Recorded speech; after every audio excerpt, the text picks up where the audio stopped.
नमस्ते प्रणाम। हम मंजू वर्मा, जिला अम्बेडकर नगर टांडा से स्वागत बा मंजू लोकगीत 123 के चैनल पे। आज आप सबके बीच भैया कौन गाना लेके आया है? सोहर गीत। ये बहुत तेज से जाड़ पड़त बा, मतलब ठंडी होत बा। आप लोगन का पता हुई जहाँ जे भी मतलब देखे वाला हो बा। हमारे लोग तो गवता है, सिकुड़ा बटुरा है स्वेटर इनर पहिर लेकिन तबो सारा जाड़ नाई छोड़त बा।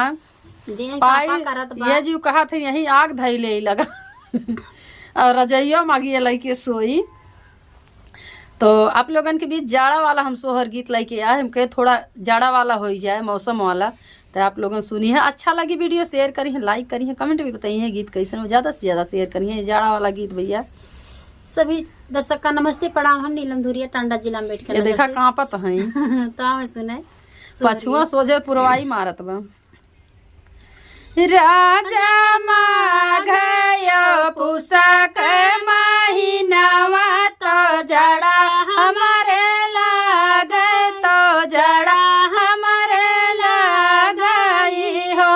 हे राजा जाघयो पुषक महीनावा तो जड़ा हमारे लागे, तो जड़ा हमारे लागई हो। राजा छोड़ी ना वो करिया रे आवा, राजैया बनावा हो। हे राजा छोड़ी के नौकरिया घर आवा, राजैया बनावा हो। हे राजा छोड़ी के नौकरिया घर आवा, राजैया बनावा तबाई जड़वा जाई हाई हो। हे राजा छोड़ी के नौकरिया घर आवा, राजैया भरावा तबाई घरवा जाई हाई हो।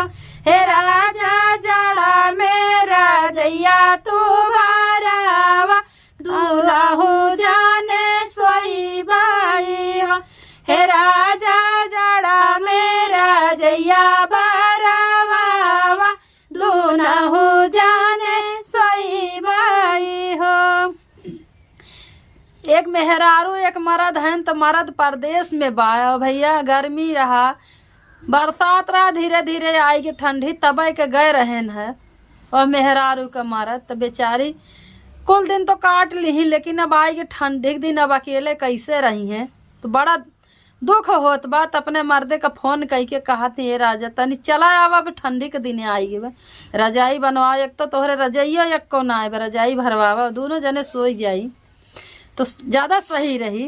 तो और का कहा थी? थर थर कापेला बदनिया, आंगनवा सोना लागे, आंगनवा सोना लागई हो। थर थर कापेला बदनवा, आंगनवा सोना लागे, आंगनवा सोना लागई हो। हे राजा छोड़ी परदेस चलायावा, काले सनाही साहब हम दुखा नाही साहबाई हो।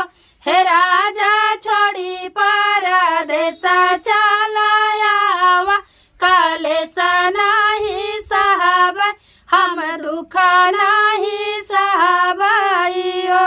मेहरारू का हाथ पर नौकरी छोड़ के नौकरी जाए बाहर में भैया। जिंदगी रही बहुत रुपया कमाई जाए, हम बहुत ये जानी थे। जियरा बचा रहा है तो बेचारी जाड़ के मारा बलावत बकी आवा, रजाई बनवावा, दोनों जने ओढ़ के रंग से सोई जाई, कुल दुखाई मिट जाई। लेकिन वह बेचारू छुट्टी ना पावत है। तनी देखा कैसा आई है। सुनी ले हमारो यार जिया, रानीवा तोहरे रोवा, रानीवा तोहरो रोवाई हो।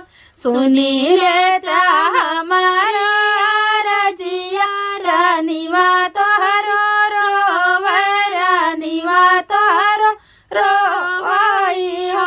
हे राजा कवाने जाना मावा के बदला, तू हम से चुकाया, तू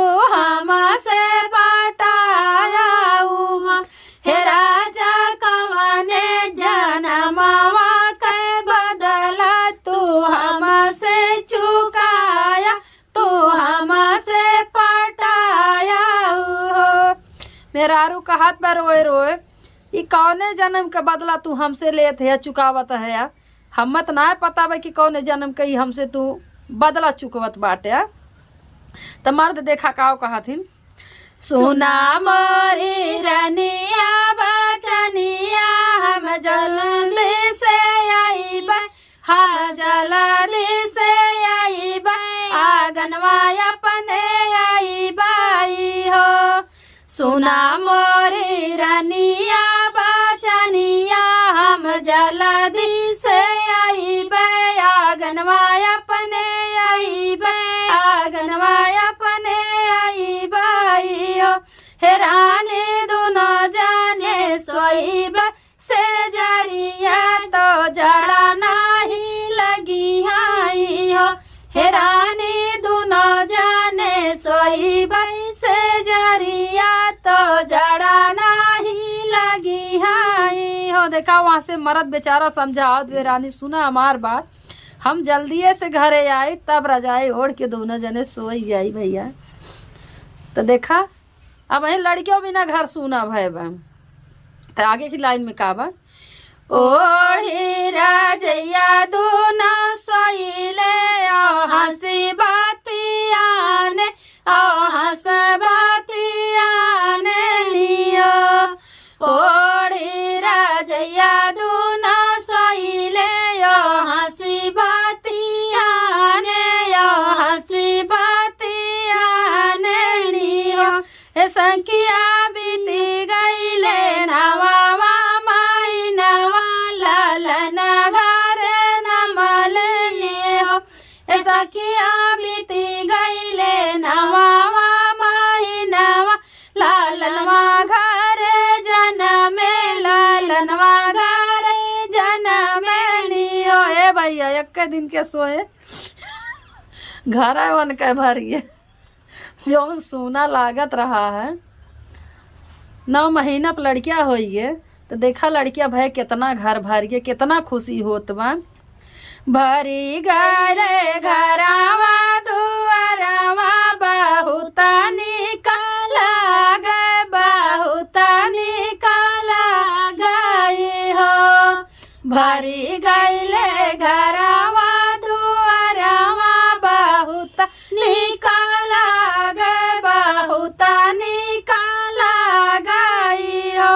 देखा सोहर गाँव ताई के का बलाए हैं, लड़कियां तो हो गए, अब तो खुशी गुजता है घर में, लेकिन हमरा सोहर गाँव ताई के का बलाए हैं। लोग का जनउआ दई के गई न गई। भरी गईले घरावा दुआरावा या गनवा निकाला गए, बहुत निकाला गई हो। हे सखिया मंजू और नीलम सोहर गाँव बहुत निकाला गई हो। हे सखिया मंजू और नीलम सोहर गाँव बहुत निकाला गई हो। राजा माघायो पुसक महीनवा तो जड़ा हमरे लागे, तो जड़ा हमरे लागई हो। हे राजा छोड़ी नावा करिया घर रजैया बनवा, तबई जड़वा भई हाई हो। हे राजा छोड़ी नावो करिया घर रजैया बनवा, तबई जड़वा भगी हाई हो। रजाई बनवाए जाड़ भाग जाए, रजाई देखते वैसे भैया। ठंडी में फेरी वाले आवथिन बेचे, जितने तेज ठंडी बढ़ी ना उतने तेज उनके रजाई के दाम बढ़ी। तो हम तो जानी थे गर्मी है, मगर भरवाइले तो ज्यादा ही नीक भाई। धन्यवाद। धन्यवाद।